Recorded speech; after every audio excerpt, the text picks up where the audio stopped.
హరివర్ధన్ చెల్లి రాకతో బయటపడ్డ దేవా గొప్పతనం. ఇంతకు ఏం జరిగింది? అసలు హరివర్ధన్ చెల్లి రాకతో దేవా గొప్పతనం బయటపడమేంటి? ఇదంతా కూడా వీడియోలో చూసి తెలుసుకునేద్దాం. నువ్వుంటే నా జతగా అప్కమింగ్ ఎపిసోడ్స్లో ఏం జరగబోతుందో ముందుగా తెలుసుకోవాలి అనుకుంటే వీడియోని లైక్ చేసి ఛానల్ని సబ్స్క్రైబ్ చేసుకోండి.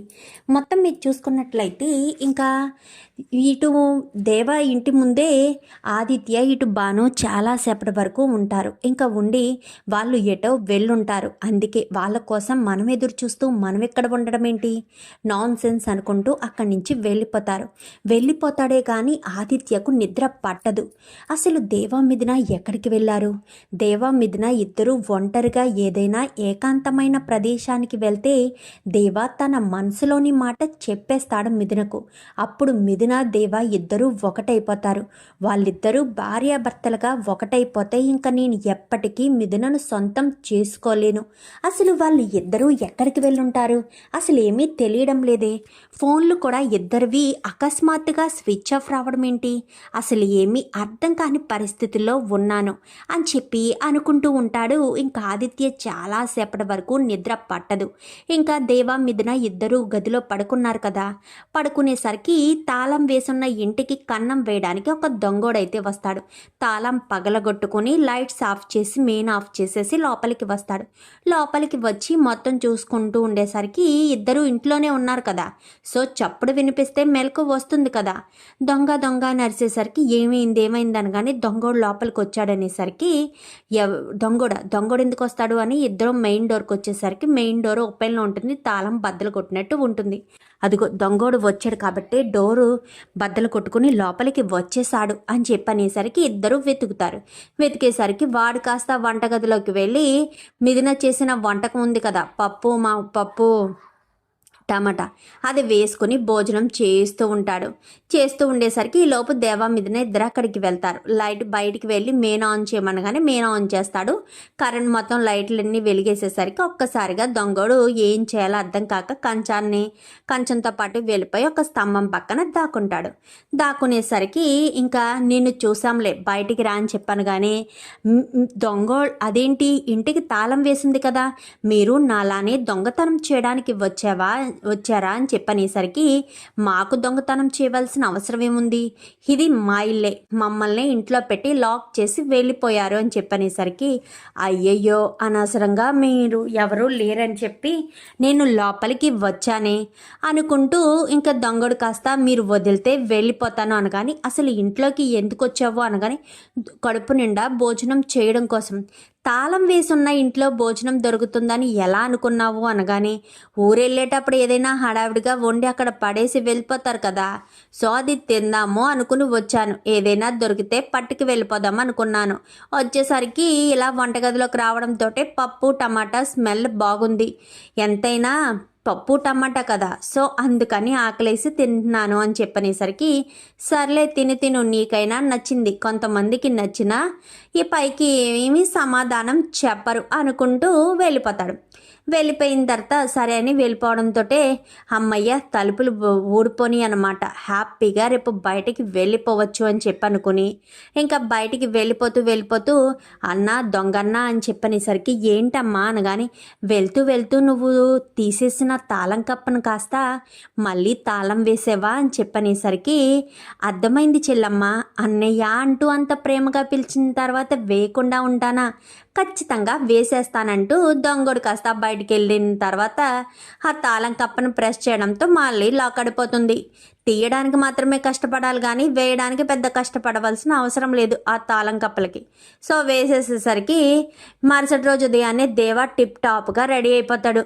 ఎక్కడికో సారు తెగ రెడీ అవుతున్నారు అనగానే తాళం పగలగొట్టేశాడు కదా, సో బయటికి వెళ్ళడం కోసం అనగాని అవునా, తాళం పగలగొట్టేస్తే బయటికి వెళ్ళిపోవచ్చా, సరే వెళ్ళండి స్వామి అని చెప్పనేసరికి ఏంటిది ఇలా మాట్లాడుతుంది, కొంపదీసి మళ్ళీ వాడు తాళం కానీ వేసేశాడా, ఆ తాళం కప్పకి మళ్ళీ వేయడానికి పెద్ద కష్టపడిన అవసరం లేదు, ప్రెస్ చేస్తే చాలు మళ్ళీ లాక్ అయిపోతుంది అని చెప్పి అనుకుంటూ వెళ్ళి డోర్ ఇలా ఓపెన్ చేసేసరికి ఓపెన్ అవ్వదు. కిటికీలోంచి చూడడంతో లాక్ వేస్తుంటుంది. అమ్మ, వీడు మళ్ళీ తాళం వేసేసాడు అనగానే, స్వామి నేను చెప్పాను కదా అత్తయ్య వాళ్ళు వచ్చే వరకు మన ఇద్దరం ఈ గదిలోంచి బయటికి వెళ్ళే ఛాన్సే లేదు అని చెప్పి అనుకుంటూ ఉండేసరికి ఇంకా మరుసటి రోజు అయిపోయింది కదా. లలిత ముందు రోజంతా మిథున ఫోన్ పని చేయలేదు కదా. మరుసటి రోజు ఉదయాన్నే ఫోన్ చేస్తుంది. ఫోన్ చేసేసరికి మిథున ఫోన్ పనిచేయదు. ఇదేంటి మిథున ఫోన్ నిన్నటి నుంచి స్విచ్ ఆఫ్ వస్తుంది అని చెప్పి అనుకుంటూ శారదకు ఫోన్ చేస్తుంది. హలో వదిన, ఎక్కడున్నారు మీరు అని చెప్పాను. కానీ మేము సూర్యకాంతం వాళ్ళ అమ్మ వాళ్ళు ఊరొచ్చాం వదిన అని చెప్పనేసరికి, అవునా, నిన్నటి నుంచి మిథున ఫోన్ పనిచేయట్లేదు, గుడికి వస్తానని చెప్పింది కానీ గుడికి రాలేదు అని చెప్పాను. కానీ అదేంటొదిన, గుడికి వెళ్తామని చెప్పి దేవా మిథున ఇద్దరూ బయలుదేరారు కదా, మరి గుడికి రాకుండా ఎక్కడికి వెళ్ళడం ఏంటి, మరి దేవాకి ఫోన్ చేశారా అని చెప్పాను. కానీ దేవా ఫోను మిథున ఫోను ఇద్దరు ఫోన్లు స్విచ్ ఆఫ్ వస్తుంది. ఆదిత్య రాత్రి కనిపిస్తే వెళ్ళమంటే ఆదిత్య ఇంటికి వెళ్ళేసరికి తాళం వేసిందంట. అవును, మేము తాళం వేసుకునే వచ్చేటప్పుడు అని చెప్పి అనేసరికి, మరి వీళ్ళిద్దరూ ఎక్కడికి వెళ్ళుంటారు అని చెప్పాను. కానీ సర్లే వదిన, ఎక్కడికి వెళ్ళినా మొగుడు పిల్లలిద్దరూ ఒక చోటే ఉన్నారు కదా అని చెప్పాను. కానీ అది నిజమేలే అని చెప్పి ఇంకా లలిత ఊరుకుంటుంది. ఏంటి లలిత, ఏంటి కంగారు పడుతున్నావు, ఎవరు ఫోన్లో అనగానే, నిన్న గుడికి వస్తాను అని చెప్పిందండి మిథున, నిన్నటి నుంచి మిథున నాకు ఫోన్ చేయలేదు, పైగా ఫోన్ స్విచ్ ఆఫ్ వస్తుంది అనగాని, ఏంటి మిథున ఫోన్ స్విచ్ ఆఫ్ వస్తుందా అనగానే, అవునండి స్విచ్ ఆఫే వస్తుంది అనేసరికి ఇంకా టెన్షన్ పడిపోతాడు హరివర్ధన్.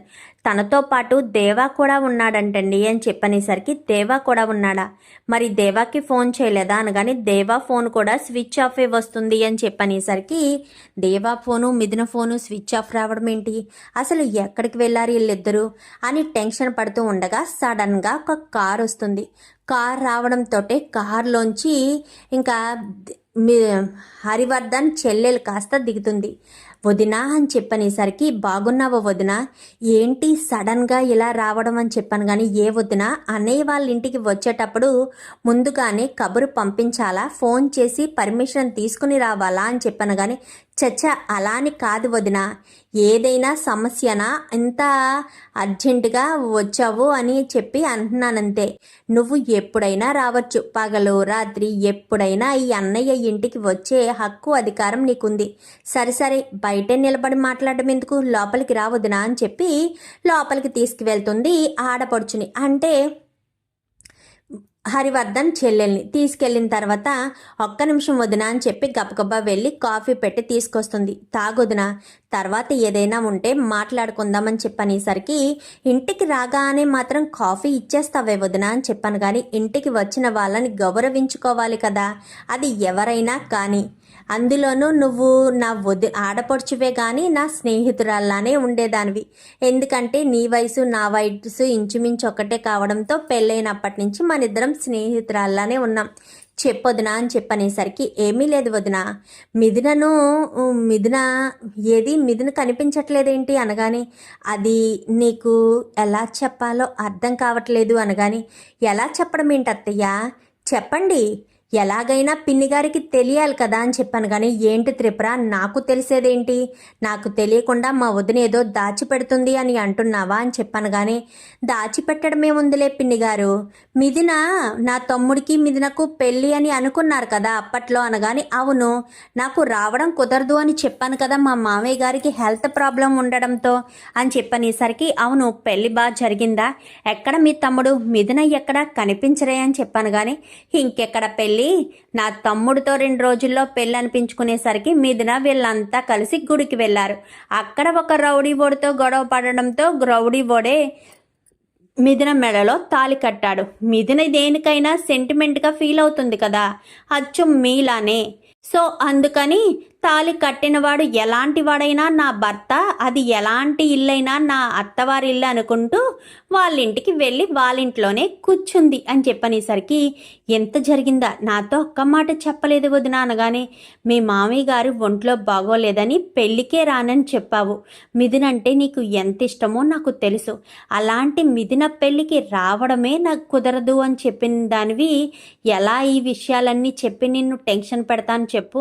ఫ్రీ అయ్యాక నువ్వే వస్తావు కదా అని చెప్పలేదు అని చెప్పనేసరికి ఎవరతను అని చెప్పనగానే ఇదిగో ఇతనే అత్త అని చెప్పి ఇంకా అలంకృత కాస్త తన ఫోన్లో ఫోటో చూపిస్తుంది. ఏంటి ఇతనా అని చెప్పనగానే అవును ఇతనే అని చెప్పనేసరికి మరి అన్నయ్య ఎందుకు అలా సైలెంట్గా ఉన్నాడు అని చెప్పాను. కానీ అతను ఒక రౌడీ, అందుకోసమని మీ అన్నయ్యకి మిథున అక్కడ ఉండడం ఇష్టం లేదు, మిథునను అతని నుంచి వదిలి వచ్చేమని చెప్తున్నారు. కానీ మిథున మాత్రం తాలికి విలువిచ్చే అమ్మాయిని నీకు బాగా తెలుసు కదా, అలాంటి అమ్మాయి భర్తను వదిలేసి ఎలా వస్తుంది? అందుకే మిథున దేవాని వదిలి రాను అని చెప్తుంది. మిథున తీసుకున్న నిర్ణయం కరెక్టే వదిన, దేవా లాంటి మంచి మనిషిని వదిలి రాకపోవడమే మంచిది. ఒక్కసారి మెడలో తాలి పడ్డాగా వాడు ఎలాంటి వాడైనా సరే వాడితోటే కలిసి ఉండాలి అని చెప్పనేసరికి ఏం మాట్లాడుతున్నావు అపన్నా, నువ్వు అలా ఎలా మాట్లాడగలుగుతున్నావు? మిథున నీ కూతురు లాంటిదే కదా, నీ మేనకోడలైనా నువ్వు కూతురులానే చూసుకున్నావు కదా, చూస్తూ తన జీవితం నాశనం చేసుకోమంటావా ఏంటి అనగానే దేవాన్ని పెళ్లి చేసుకుంటే మిథున జీవితం నాశనం అయిపోతుంది అని ఎలా అనుకుంటావు అన్నయ్య అని చెప్పనేసరికి అదేంటి అలా మాట్లాడుతున్నావు అని చెప్పనగానే అవునన్నయ్య, దేవా చాలా మంచివాడు, తన మంచితనం నీకంటే నాకే బాగా తెలుసు, ఎందుకంటే నేను నా కళ్ళ ముందు చూశాను కాబట్టి అని చెప్పనగానే ఏం చూసారేంటి దేవా మంచితనం అని? దేవా ఫోటోని చూడడంతో అంతలా గుర్తుపట్టేసి దేవా మంచివాడు అంటున్నావు అని చెప్పాను. కానీ నీకు తెలియని వ్యక్తి ఎవరైనా వచ్చి నిన్ను సహాయం అడిగితే నువ్వు చేస్తావా త్రిపుర అని చెప్పాను. కానీ చిచ్చి నేనెందుకు చేస్తాను, నేను చెయ్యను అని చెప్పనేసరికి కానీ దేవా చేస్తాడు, ఎలాంటి వాళ్ళకైనా సహాయం చేసే మనిషి దేవ అని చెప్పనేసరికి ఏం మాట్లాడుతున్నావు అని చెప్పాను. కానీ నా భర్తకు రాజకీయ పరంగా ప్రాబ్లమ్స్ ఉన్నాయన్న విషయం తెలుసు కదా, ఒకరోజు మా మామయ్య, నా భర్త, నేను ముగ్గురం కలిసి గుడికి వెళ్ళినప్పుడు అక్కడ నా మీద అపోజిషన్ పార్టీ వాళ్ళు మా మీద అటాక్ చేశారు. అటాక్ చేసినప్పుడు అప్పుడే ఆ గుడికి కూడా రాలేదు దేవా, దారంట వెళ్తున్నాడు. వెళ్ళేసరికి భక్తులందరూ పరుగున బయటికి వెళ్ళిపోవడంతో ఏమైందనగానే ఎవరో ఫ్యామిలీ మీద రాజకీయ నాయకులు దాడి చేస్తున్నారు అని చెప్పనేసరికి ఇంకా ఎవరు ఏంటో కూడా అనుకోలేదు, గబా లోపలికి వచ్చి తన ప్రాణానికి తెగించి మరి మా ముగ్గురు ప్రాణాలు కాపాడాడు. ఆ ప్రాణాల కాపాడే ప్రయత్నంలో దేవాకు చాలా దెబ్బలు తగిలాయి. అసలు ఎవరైనా సహాయం ఎందుకు చేస్తారు? అడిగితే సహాయం చేస్తారు, కానీ దేవ అడగకుండే సహాయం చేసే మనిషి. తన ప్రాణాలకు అడ్డుపెట్టి మరీ మా ప్రాణాలు కాపాడాడు. అలాంటి వ్యక్తి, అలాంటి మంచి మనసు ఉన్న వ్యక్తి మిథునకు దొరకడం చాలా అదృష్టమన్నయ్య. మిథున గురించి నువ్వు చాలా కంగారు పడుతున్నావు. దేవాన్ని పెళ్లి చేసుకుంటే మిథునకు ప్రమాదం జరుగుతుందేమోనని. దేవాన్ని పెళ్లి చేసుకుంటే మిథునకు ఏ ప్రమాదం జరగదు. దేవాతో మిథున జీవితం చాలా సంతోషంగా ఉంటుంది. ఎందుకంటే కంటికి రెప్పలా దేవా మిథునను కాపాడతాడు కాబట్టి, ప్రతి క్షణం మిథునను వదిలిపెట్టకుండా కాపాడతాడు కాబట్టి అని చెప్పనేసరికి నాకెందుకో మిథునకు దేవాకు కరెక్ట్ కాదనిపిస్తుంది అపర్ణ అని చెప్పాను. కానీ లేదన్నయ్య, తప్పుడు నిర్ణయం తీసుకున్నావు. దేవా చాలా మంచివాడు. ఆ తర్వాత దేవాను నేను 2-3 సార్లు కలిశాను. బాబు ఎలా ఉంది అనగానే బాగానే ఉంది అని చెప్పి అన్నాడు. అన్న తర్వాత ఆ రోజు నీకు మేమెవరో తెలియదు కదా బాబు, మరి నీ ప్రాణాలకు తెగించి మరి మమ్మల్ని కాపాడవలసిన అవసరం ఏముంది? అందరూ చూసి పారిపోతున్నట్టే పారిపోవచ్చు కదా అనగానే అలా ఎలా వదిలేసి పారిపోతానండి? ఎవరైనా సరే నా ఫ్యామిలీ అనుకున్నాను కాబట్టే కాపాడాను. అయినా ఎవరో ప్రమాదంలో ఉన్నారు, ప్రాణాలు పోయే పరిస్థితిలో ఉన్నారు అన్నప్పుడు మనకు చేతనైన సాయం చేయకపోతే మనిషి జన్మ ఇంకెందుకండి? మనకు చేతనైన సాయం చెయ్యాలి కదా. అవకాశం ఉన్నంత వరకు కాపాడాలి. ఆ తర్వాత ఏం జరిగింది భగవంతుడికి వదిలేయాలి తప్ప వేరే ఆప్షన్ అయితే ఉండదు. దాన్ని అర్థం చేసుకోకుండా మనం ఎందుకు దేవుడి మీద భారం, దేవుడే కాపాడతాడు అని వదిలేస్తే ఏదైనా సరే కష్టమే కదా అని చెప్పి దేవా నాకు చెప్పాడన్నయ్య. నేను ఆ అబ్బాయికి హాస్పిటల్ బిల్లు కూడా తీసుకోలేదు. మమ్మల్ని కాపాడి మమ్మల్ని ఇంటి దగ్గర దిగబెట్టడం వరకే తన బాధ్యతగా అనుకున్నాడు. మళ్ళీ ఇంట్లోకి రావడం కూడా తను చేయలేదు. మా దగ్గర నుంచి ఏ ఒక్క రూపాయి ఆశించలేదు. డబ్బు కోసం పనిచేసే వ్యక్తి కాదు. తను రౌడీగా మారడానికి ఏదో ఒక బలమైన కారణం ఉంటుంది. నువ్వు జడ్జిగా మారడానికి కారణం ఉంది కదా. నాన్న స్ఫూర్తితోనే కదా నువ్వు జడ్జి అయ్యావు.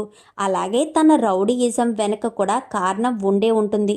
కానీ ఒక్కటి చెప్పగలనన్నయ్య, దేవా మాత్రం మిథునను చాలా ప్రేమగా చూసుకుంటాడని మాత్రం క్లియర్గా అర్థమవుతుంది. ఎందుకంటే ప్రాణం కంటే ఎక్కువగా ఇష్టపడుతున్నాడు అని చెప్పావు. అలాంటి తప్పుడు ఖచ్చితంగా కళ్ళల్లో పెట్టుకుని చూసుకుంటాడు. తనకు ఏ చిన్న ప్రమాదం రాకుండా చూసుకుంటాడు. ఇప్పుడు మిథున ఎక్కడుంది అనగానే ఆ ఇంట్లోనే ఉందొదినా అని చెప్పనేసరికి మరి దేవా అనగానే దేవా కూడా అక్కడే ఉన్నాడు. కానీ వాళ్ళిద్దరి ఫోన్లు స్విచ్ ఆఫ్ వస్తున్నాయి. వాళ్ళిద్దరూ ఎక్కడికి వెళ్ళారో ఏంటో తెలీదు అనగానే మిథున గురించి నువ్వు టెన్షన్ పడవలసిన అవసరం లేదన్నయ్య. నువ్వు కూడా అంతే వదిన. మిథున ఎక్కడున్నా క్షేమంగా ఉంటుంది. ఏ అపాయం ప్రమాదం లేకుండా ఉంటుంది. దేవా అంత మంచి మనిషి. దేవా గురించి నువ్వు తప్పుగా అర్థం చేసుకుని దేవా విషయంలో ఏదైనా తప్పుడు నిర్ణయం తీసుకుంటే మాత్రం అది తప్పని చెప్తాను అనగాని చాలా బాగుంది పిన్ని గారు. దేవా ఒక రౌడీ అయ్యుంటి మీ మేనకోడల్ని రౌడీకిచ్చి తనతో పాటు ఉండమని చెప్తారా అనగానే నువ్వు దేవాలో రౌడీని మాత్రమే చూస్తున్నావు. ఎందుకంటే నీ తమ్ముడు మిథునను పెళ్లి చేసుకోవాలి కాబట్టి. ఏదో రకంగా దేవా నుంచి మిథునని విడదీసి నీ తమ్ముడికిచ్చి పెళ్లి చేసేయాలి అని నువ్వు అనుకుంటున్నావు. కానీ మిథునైతే దేవానే జీవితాంతం తన భర్తగా అనుకుంటుంది. తన కంఠంలో ప్రాణముండగా మిథున తనను వదిలి రాదు. ఎందుకంటే తను నా మేనకోడలు. నా మేనకోడలు మెంటాలిటీ ఏంటో నాకు తెలీదా? చిన్నప్పటి నుంచి తనని చూస్తూనే ఉన్నాను. ఎన్నో ఫ్యాషన్ల మధ్య అమెరికాలో చదువుకున్నప్పటికీ తను ఎప్పుడూ ఏ రోజు కల్చర్ దాటి ప్రవర్తించలేదు. అలాంటి పద్ధతి గల అమ్మాయి ఒక్కసారి తన మెడలో తాళి కడితే ఆ తాళి కోసం ఎంతకైనా తెగిస్తుంది. నాకు తెలిసి నిన్ను కూడా ఎదిరించే ఉంటుంది కదా అన్నయ్య అని చెప్పనేసరికి ఎదిరించింది. మామయ్య గారిని కూడా ఎదిరించే మాట్లాడింది. పుట్టింటిని కూడా శాశ్వతంగా దూరం చేసుకుంటానని కూడా చెప్పింది అనగానే పెళ్ళైన ఏ ఆడదైనా సరే ఇలానే ఉంటుంది. భర్త మనసులో స్థానం సంపాదించడానికి ఎంతకైనా ఓపికగానే ఉంటుంది. మిథున ఇక్కడ భోగభాగ్యాలు అనుభవించవచ్చు. కానీ అక్కడ తనకు ఏ అవకాశం లేకపోయినా అవసరాలు లేకపోయినా మిథున మాత్రం దేవాన్ని వదిలి రావడం అంటూ జరగదు. అది అర్థం చేసుకుంటే బాగుంటుంది అని చెప్పి ఇంకా హరివర్ధన్కి కాస్త చెప్తుంది.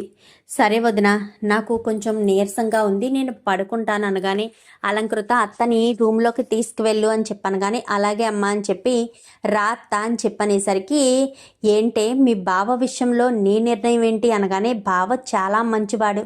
నాకు ఒక సమస్య వచ్చినప్పుడు బావ ఆ సమస్య నుంచి బయట పడేశాడు తెలుసా అత్త. నాన్నకు కానీ అమ్మకు కానీ ఎవ్వరికీ ఒక్క మాట చెప్పొద్దన్నాడు. నాన్న ఆ బావను కొట్టినా కానీ బావ చెప్పొద్దని అన్నాడు అనగానే అసలేం జరిగిందే అని చెప్పనేసరికి జరిగిన విషయం చెప్తుంది. మరి అలాంటి తప్పుడు మీ బావ ఎంత మంచి మనసు ఉన్నవాడో అర్థం చేసుకోవాలి కదా అనగానే మేము అర్థం చేసుకున్నామత్త. కానీ అక్క అంటే నాన్నకు అమితమైన ప్రేమ కదా. అక్క జీవితం బాగుండాలి అని అనుకున్నారు.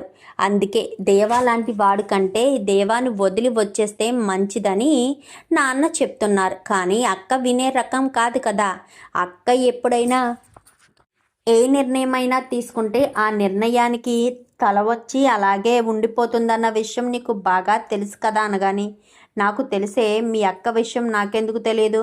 మీ అక్క ఎప్పుడైనా ఒక నిర్ణయం తీసుకుంటే దానికే కట్టుబడి ఉంటుందని నాకు క్లియర్గా తెలుసు అనగాని అదే అత్త, నాన్నకు అక్కకు మధ్య జరుగుతున్న గొడవ. అక్కేమో బావను వదిలి రానని చెప్తుంది. నాన్నేమో వదిలేసి వచ్చేసే, నీ జీవితం బాగుంటుంది, అక్కడే ఉంటే నువ్వు సంతోషంగా ఉండవు అని చెప్తాడు. ఈ మధ్యన ఒక ప్రమాదం జరిగింది. ఆ ప్రమాదం వల్ల నాన్న ఇంకా కంగారు పడుతున్నారు. పైగా బావని అక్కని విడదీయాలని కూడా చూశారు. కానీ అక్క ఆ విషయం తెలుసుకుని బావను వదిలి రాను అని ఖచ్చితంగా చెప్పేసింది. ఇప్పుడేమో అక్క విషయం తెలుసుకుని నాన్న దగ్గరికి వచ్చి నాన్న కూడా దానికి మాట్లాడేసరికి నాకు అత్తవారింటినైనా వదులుకుంటా, పుట్టింటినైనా వదులుకుంటాను కానీ నా భర్తను వదులుకోను అని తెగేసి చెప్పేసింది అక్కేమో. నాన్న దాని గురించి ఆలోచిస్తున్నారు. నాన్నేమో అక్క జీవితం బాగుండాలి అని నాన్న ఆలోచిస్తారు. అక్కేమో నా జీవితం బాగుంటుంది, ధైర్యంగా దేవా చేతిలో పెట్టండి, నన్ను తీసుకువెళ్ళి దేవా మీరు ఎలా నన్ను భద్రంగా చూసుకున్నారో దేవా కూడా అలానే చూసుకుంటాడు అనేమో అక్క చెప్తుంది. ఏం చెప్పినా ఏం చేసినా అక్క ఇంటి నుంచి వదిలి రాదు. బావేమో నాన్నేమో పట్టిన పట్టు వదలడు. ఏంటో సమస్యలు ఎప్పుడు తీరుతాయో ఏం అర్థం కావట్లేదు అని చెప్పనేసరికి ఎప్పటికైనా తీరుతాయిలేవే, కంగారు పడకు, ఎందుకంత టెన్షన్ పడతావు, ఖచ్చితంగా ఏదో ఒక రోజు ఏదో రకంగా తీరి వాళ్ళిద్దరూ ఒకటవుతారు, మీ నాన్నే ఒప్పుకుంటాడు అనగాని అది వీలైనంత తొందరగా జరిగితే బాగున్ను అని అంటున్నాను. అది అర్థం చేసుకోవట్లేదు. ఎందుకంటే అక్క నాన్న ఇద్దరూ కూడా ఒకరంటే ఒకరికి చాలా ఇష్టం. వాళ్ళిద్దరూ ఒకరిని వదిలిపెట్టి ఒకరు ఉండరు. అలాంటి తప్పుడు వాళ్ళు దూరంగా ఉంటున్నారు. అక్క నాన్న ఇద్దరూ సంతోషంగా ఉంటేనే కదా హ్యాపీగా ఉంటుంది అనగానే అది నిజమే, కానీ మీ నాన్న ఒప్పుకోవట్లేదు అంటున్నావు కదా అని చెప్పనేసరికి ఒప్పుకుంటారు, ఖచ్చితంగా ఒప్పుకుంటారు అని చెప్పి మాట్లాడుతూ ఉండేసరికి ఇంకా ఇది ఎలా ఉండగా సర్లే నాకు కొంచెం నీరసంగా ఉందని చెప్పి వెళ్ళిపోయేసరికి ఆలోచనలో పడతాడు హరివర్ధన్. అయితే నిజంగానే తను అంత మంచివాడా, మిథునను తనకు ఇవ్వడం మంచిదేనా, అయినా దేవా మిథునను ప్రేమగానే జాగ్రత్తగానే చూసుకుంటాడని బాగా తెలుసు, ఇవ్వడమే మంచిదవుతుంది. ఎందుకంటే మిథున దృష్టిలో నేను చెడ్డవాడిగా ఉండడం ఎందుకు, దేవా మిథున ఎప్పుడూ సంతోషంగా ఉండాలి. అలా ఉండాలి అంటే వాళ్ళిద్దరికీ తోడుగా నేనున్నాను అని వాళ్ళకి భరోసా ఉండాలి. పైగా వాళ్ళు హ్యాపీగా ఉండాలంటే వాళ్ళ జీవితాన్ని మొదలు పెట్టాలి. నేను ఒప్పుకునేంత వరకు దేవా మిథునను భారీగా అంగీకరించడు. అలాంటి తప్పుడు ఇంకా దేవాను నేను తప్పు పట్టడం ఎందుకు, దేవా మిథున సంతోషంగా ఉండాలి అంటే ఖచ్చితంగా ఒప్పుకుని తీరాలి అని చెప్పి అనుకుంటాడు హరివర్ధన్. అయితే సత్యమూర్తికి ఫోన్ చేసేసరికి వాళ్ళిద్దరూ ఎక్కడికి వెళ్ళారో ఏదైనా తెలుసా అని చెప్పాను. కానీ వాళ్ళిద్దరూ ఎక్కడికి వెళ్ళారో తెలియలేదు బావగారు, కానీ మేము బయటికి వచ్చేటప్పుడు మాత్రం గుడికి వెళ్తామని చెప్పారు. వాళ్ళు గుడికి వెళ్ళారు కదా అని మేము బయటికి వచ్చేసాము అని చెప్పనేసరికి వాళ్ళు గుడికి రాలేదు అని అంటున్నారు. మరి వాళ్ళు ఇప్పుడు ఎక్కడున్నట్టు అని చెప్పాను. కానీ అదే కదా తెలియడం లేదు, వాళ్ళు ఎక్కడున్నా క్షేమంగానే ఉంటారులే బావగారు, ఎందుకంటే తన దగ్గర దేవా ఉన్నాడు కదా, దేవా ఉన్నాడు కాబట్టి ఖచ్చితంగా మిథునకు ఏ ప్రమాదం జరగకుండా చూసుకుంటాడు అని చెప్పనేసరికి ప్రమాదం జరగకుండా చూసుకుంటాడు అని నాకు తెలుస్తుంది, కానీ అదే ఎక్కడున్నారో ఏంటో తెలియాలి కదా అని చెప్పి అడుగుతున్నాను అని చెప్పనేసరికి మీరు కంగారు పడకండి, ఖచ్చితంగా దొరుకుతారు, ఎక్కడున్నా ఏం చేసినా మనకు రావాల్సిన సమయానికి వాళ్ళు వచ్చేస్తారు అని చెప్పనేసరికి సరే అని చెప్పి ఇంకా మాట్లాడుకునేసరికి మేము సాయంత్రం బయలుదేరి వచ్చేస్తాములే అని చెప్పనగానే సరే అని ఇద్దరు కూడా అనుకుని వచ్చేస్తారు. వచ్చేసిన తర్వాత ఇలా డోర్ ఓపెన్ చేస్తారు. ఇలా డోర్ ఓపెన్ చేయడంతో ఇంకా క్లియర్గా ఇద్దరు కూడా లోపలే ఉంటారు. అదేంట్రా మీరు లోపల ఉన్నారేంటి అని చెప్పనేసరికి ఏం చేయమంటారు, లోపల ఉండకపోతే లోపల పెట్టి తాళం వేసి వెళ్ళిపోయాక ఉండకపోతే ఏం చేయమంటారు అని చెప్పనేసరికి అదేంట్రా ఇంట్లోనే ఉండిపోయారా ఏంటి అని చెప్పనేసరికి అవును ఇంట్లోనే ఉండిపోయాము అని చెప్పనగానే సర్లే అని చెప్పి ఇంక ఇద్దరు కూడా అనుకుంటారు. ఇంకా అలా అనుకున్న తర్వాత వెంటనే హరివర్ధన్కి ఫోన్ చేయడంతో దేవా మిథున ఇద్దరు ఇంట్లోనే ఉన్నారన్న విషయం తెలుసుకుంటాడు హరివర్ధన్. మరి ఇప్పుడు హరివర్ధన్ దేవాని మిథునని ఒక్కటి చేయాలి అన్న ఆలోచన వచ్చేసింది కదా. తన చెల్లెలు దేవా మంచితనం గురించి చెప్పేసరికి మరి ఇప్పుడు హరివర్ధన్ దేవా వాళ్ళ ఇంటికి వచ్చి మాట్లాడతాడా, మిథునను దేవాను ఒకటి చేస్తాడా, ఇలాగే జరగాలి, దేవా మిథున ఒకటి కావాలి అని మీరు కూడా కోరుకుంటే కామెంట్లో ఎస్ అని టైప్ చేయండి. ఇలాగే జరుగుతుందని కోరుకుందాం. వీడియో కనుక నచ్చితే వీడియోని లైక్ చేసి ఛానల్ని సబ్స్క్రైబ్ చేసుకొని పక్కనే ఉన్న బెల్ సింబల్లో ఆల్ పై క్లిక్ చేయండి. ఇలా చేయడం వల్ల మేము పెట్టే ప్రతి వీడియో నోటిఫికేషన్ రూపంలో చూడగలుగుతారు.